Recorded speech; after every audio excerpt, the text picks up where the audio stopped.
Hello, good morning. This is Boy Lakbay ng Bikepacking and Adventure.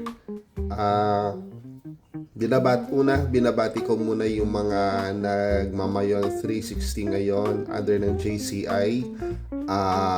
Ang weather ay maulan pero good luck. Ang advantage niyan ay alam ko iwas sa laspag. Kaya mag-enjoy and good luck sa inyong lahat. And binabati ko rin yung mga participants ng mga iba-ibang mga grupo ng mga siklista. Hi kayo dyan. Okay, back to back to makatotohanang usapan. Ika nga, o sa English real talk.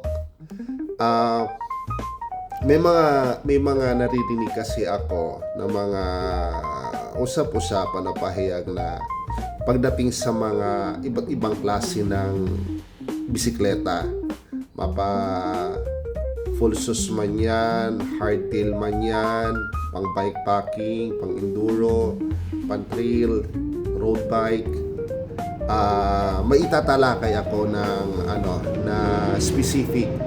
Ito yung tinatawag natin na hybrid bike. Ang hybrid bike, ano ba talaga siya? So, sa karamihan na nakakalam ito na pag sinabi mong hybrid bike, ito ay parang composition ng isang road bike at mountain bike at pinaghalo siya na lumabas na ito na yung tinatawag na gravel bike. Okay. Ngayon, yung sa gravel bike naman ay mas meron pang inimbento na yun yung hybrid bike na combination ng road bike at mountain bike. So, pwede siya pang gravel, pwede siya pang road. Ika nga. So, ganun ko simple. Kagaya na nabanggit ko na parang yung gravel bike. Okay.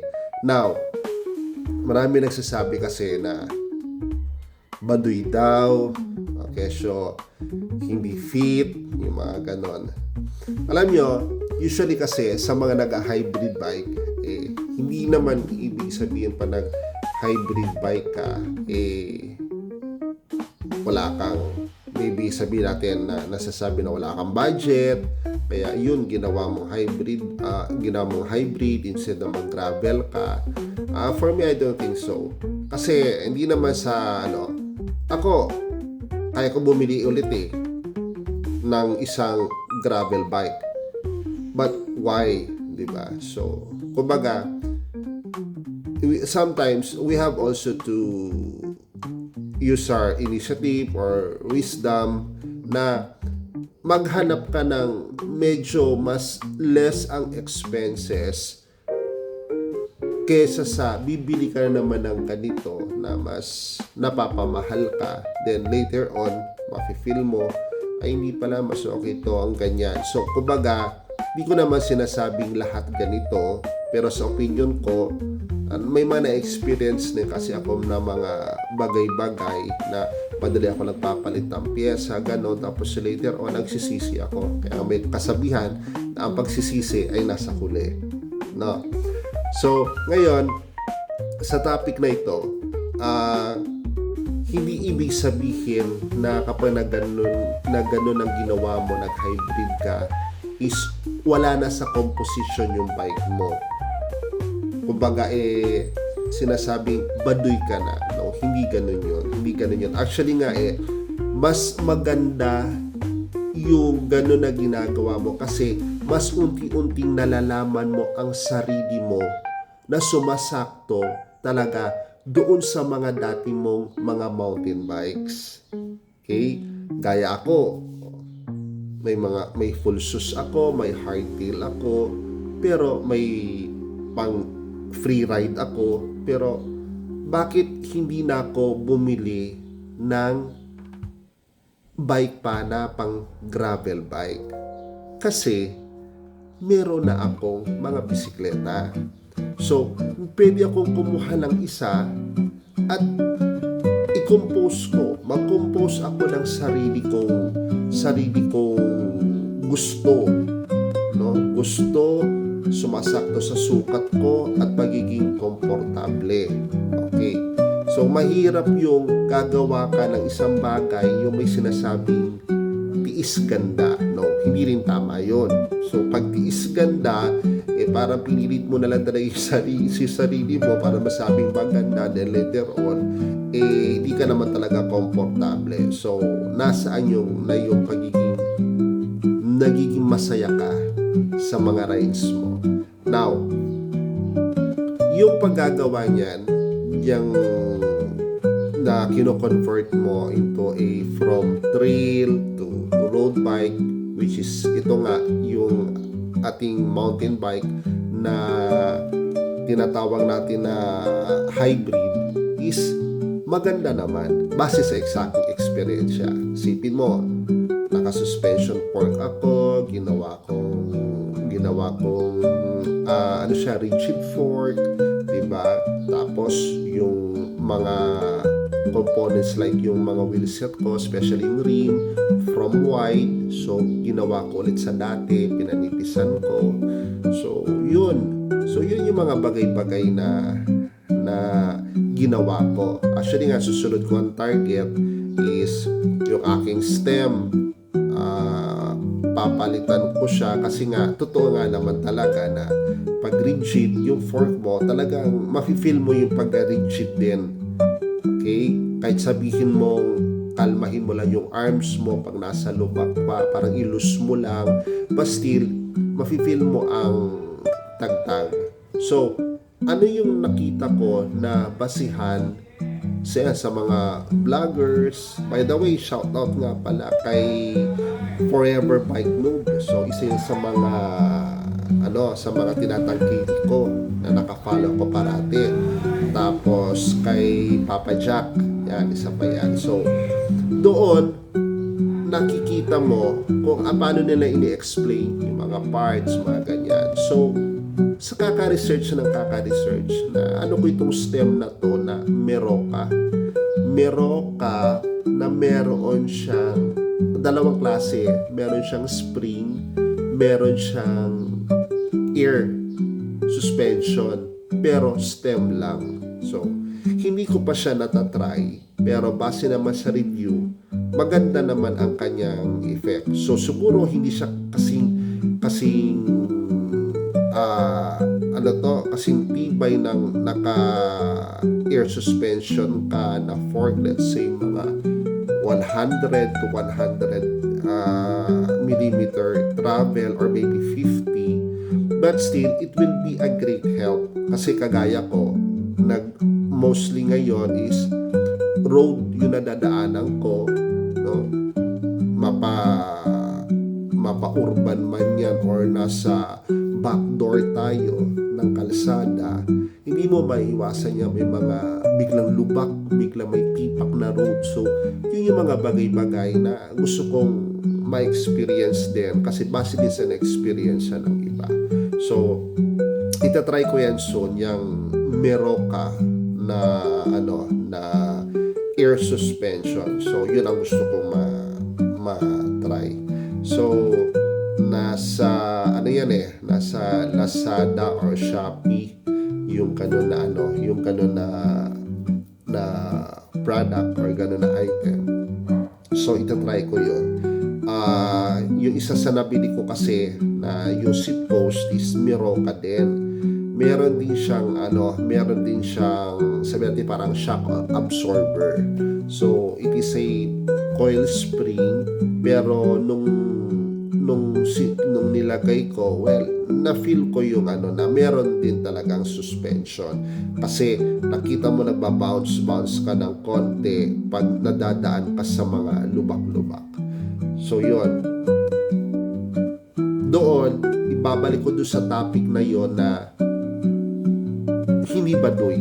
Ako mismo magsasabi na hindi baduy kapag ang mountain bike mo is parang kino-convert mo into a gravel bike. Okay?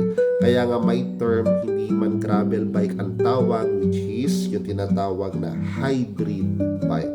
Kasi kung walang ganon, there's no such word na hybrid bike. Kaya nga pinangalanan siyang hybrid. Yun, for example, yan yung aking, isa pa yung aking dropper, ginagawa ko na dropper post, yung aking handlebar. Yung dropper post, so hindi solid na dropper post. So, ginawa ko yung corner bar o yung tinatawag natin na canto bar. O, tinry ko. O, maganda. May lalo na kinaganda ngayon is may mga sukat na kung anong sizes na nag-fit sa'yo. So, pinalitan ko ng isang carbon na corner bar. So far, base naman sa experience ko sa pag-ride ko, komportable naman ako. Although siguro sa akin yun. Ewan ko lang sa inyo. Pero my part, matetestify ko talaga na okay naman. Maganda naman. Walang halong hassle akong nararamdaman noong kinabit ko yun at inadjust ko ng konti yung sukat ng aking, for example, ng aking stem, ng aking saddle. So, isa yung sa mga inadjust ko. Siguro, yung mga tipo lang talaga na mga, alam mo na, yung may mga extra budget. So, nakita ko to. Sige, ito na biling ko. Well, respetado natin yan kasi decision nila yan eh. Pero yung mga nag-iisip din, yung mga kasi ako na-feel ko na rin eh, nakahiram ako, naka-experience ako sumakay sa isang gravel bike. Well, totoo, mas maganda yung pedaling kasi nga mas thinner yung mga tires.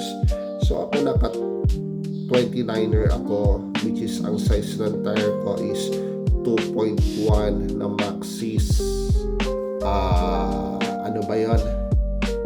Maxxis Space. So yun, tinry ko. Wow, maganda naman yung epekto. Yung Maxxis Space ko pala nakakabit yun doon sa pulses ko.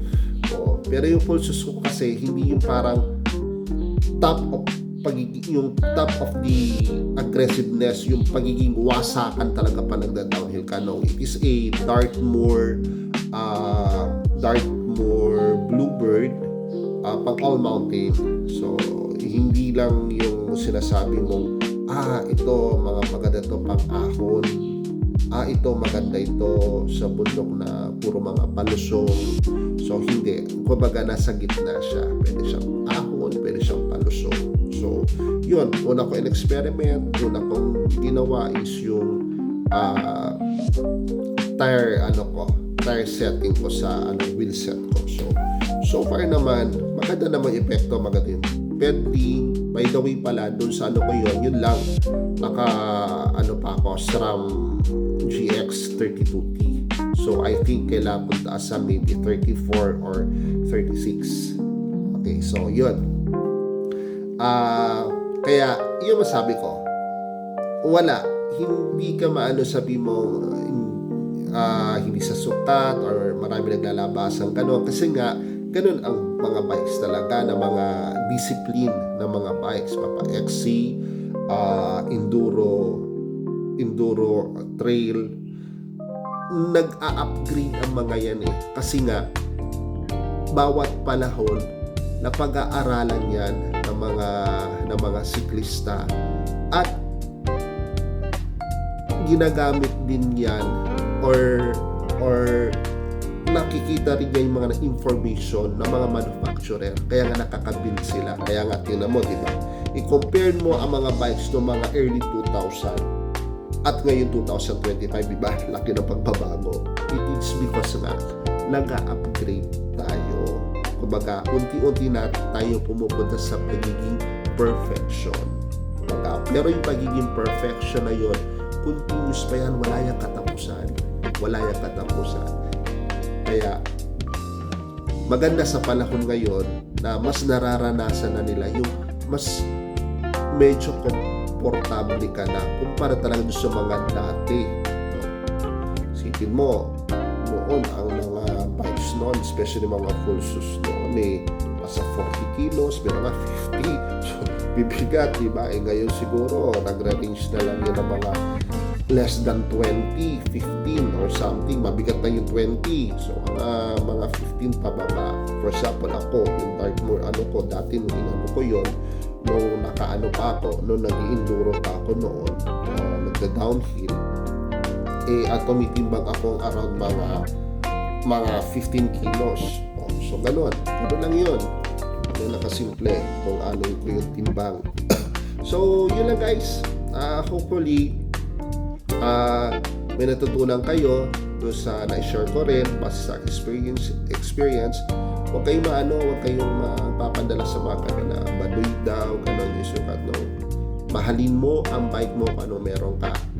Mura man yan, mapamahal man yan, o sakto lang. Tinatawag nga mga budget meal, mahalin nyo. Kasi alam nyo, iba yung bisikleta mo at ikaw na meron kayong parang pinagsamahan. Kumpara dun sa bili ako dito, hindi mo feel yun eh. Kasi naranasan ko rin. Hindi mo ramdam. Masabi lang, maganda bike mo ganyan. O doon, nagandahan ka rin. Pero yung bonding mo between you and your bike, it's personal. Priceless yan. Okay? Sige. Hanggang doon na lang ako. So again, this is Boy Lakbay ng Bikepacking and Adventures. Naway nakabigyan ko sa inyo ng idea tungkol dito sa naging topic na ito. Okay? God bless sa lahat. Bye!